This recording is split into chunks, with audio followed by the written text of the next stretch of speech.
वरन धर्म नहीं आश्रम चारी, श्रुति विरोध रत सब नर नारी।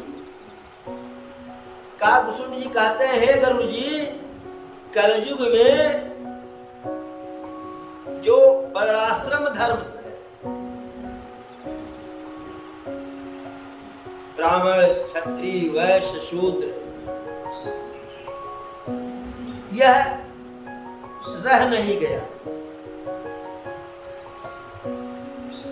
इन वर्ण व्यवस्था को मानने वाले लोग नहीं रहे, बिल्कुल आपस में घाल मेल हो गया। हर कोई दूसरे के वर्ण के व्यवसाय को करने लगा। जो होता है प्योरिटी, शुद्धता, वह समाप्त हो गई। और श्रुति विरोध रत सब नर नारी, प्रायः सभी स्त्री पुरुष वेदों में वर्णित, वेदों में बताए गए मार्ग, बताए गए धर्म का के विरोध में लगे रहे। ठीक जैसे आज के कलयुग में है, उसी प्रकार जब काकभूषुंड जी कौवे के रूप में जन्म लिए, तो उसके पूर्व जो कलयुग था उसमें भी यही जो है, यही वातावरण था। तुझे श्रुति बेचक भूप प्रजासन, को नहीं माने निगम अनुशासन। तुझे श्रुति बेचक, जो ब्राह्मण है वह वेदों को बेचने वाले। अब वेदों को बेचने वाले से तात्पर्य, जब कोई वेद को मानने ही वाला नहीं, वेद के ज्ञान विज्ञान को मानने वाला ही नहीं, तो वेद खरीदेगा कौन? कहने का तात्पर्य है कि ऐसा रहा कि जो पांडित्य कर्म में लगे हुए थे, चाहे ब्राह्मण लगे हुए थे उस कलयुग में, चाहे क्षत्रिय लगे हुए थे, चाहे वैश्य लगे हुए थे, और चाहे शूद्र लगे हुए थे। क्योंकि ऊपर ही कहा गया है, वरन धर्म नहीं आश्रम चारी। वर्ण व्यवस्था जो है बिल्कुल चौपट हो गई थी, आपसी घाल मेल हो गया था, प्योरिटी रह नहीं गई थी। तो शूद्र भी पुरोहिती करने लगे थे, वह भी कथा भागवत करने लगे थे। तो इसका बाकायदे आज की तरह से, जैसे आज जो बड़े बड़े कथावाचक हैं वह कथा कहते ही नहीं है, सिर्फ ताम झाम लगा करके भीड़ को इकट्ठा करते हैं और बढ़िया बढ़िया डीलिंग होती है। 5 लाख, 10 लाख, 25 लाख एक दिन के कथा के लिए, और कथा नाम मात्र की नहीं होती है। कुछ तो कथावाचक सिर्फ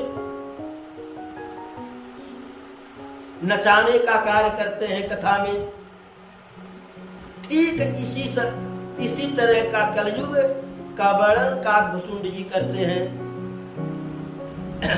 कि तुझे श्रुति बेचक भूप प्रजासन। ब्राह्मण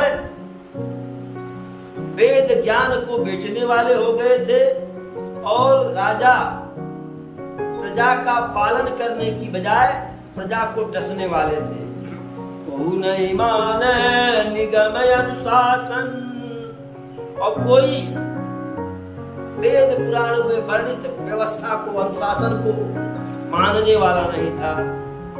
मारग सोई जा कहूँ जोई भावा, और पंडित सोई जो है गाल बजावा। नित्यारंभ दम्भरत जोई, और ता कहूँ संत कहीं सब कोई। मारग सोई जा कहूँ जोई भावा, जिस रास्ते पर जिस रास्ते पर चलना जिसको अच्छा लगता था, वह उसी रास्ते का वर्णन करता था, उसी रास्ते की विशेषता को बताता था और उसी रास्ते पर चलता था। कौन सा रास्ता हमें धर्म की तरफ ले जाएगा, कौन सा रास्ता हमें अधर्म की तरफ ले जाएगा, कौन हमारे उत्थान की तरफ ले जाएगा, आध्यात्मिक उत्थान की तरफ, और कौन आध्यात्मिक पतन की तरफ ले जाएगा, इसका जरा सा भी परवाह नहीं। पंडित सोई जो गाल बजावा, और उस कलयुग में उसी को पंडित माना गया, उसी को ज्ञानी माना जाता था कि जो डींग हाँकता था।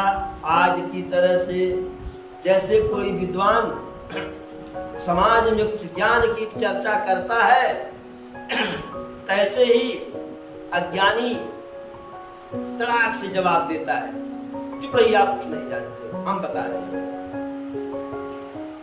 कहीं से अल्प ज्ञान प्राप्त करके वह तड़ाक से बोल पड़ता है। ज्ञानी व्यक्ति भौचक जाता है कि यह क्या कह रहा है। ठीक जैसे आज है वैसे उस कलयुग में था। मिथ्यारंभ दाम भरत जोई, ताकहु संत कहि सब कोई। और जो झूठ बोलने वाले थे, झूठा दंभी अर्थात अहंकारी, जो झूठ और अहंकार में रत थे, लिप्त थे, ऐसे ही लोगों को समाज संत मानने लगा था। सोई सयान जो पर धनहारी, जो कर दंभ सुबड़ आचारी, जो कह झूठ मसखरी जाना, कल जुग सोई गुणवंत बखाना।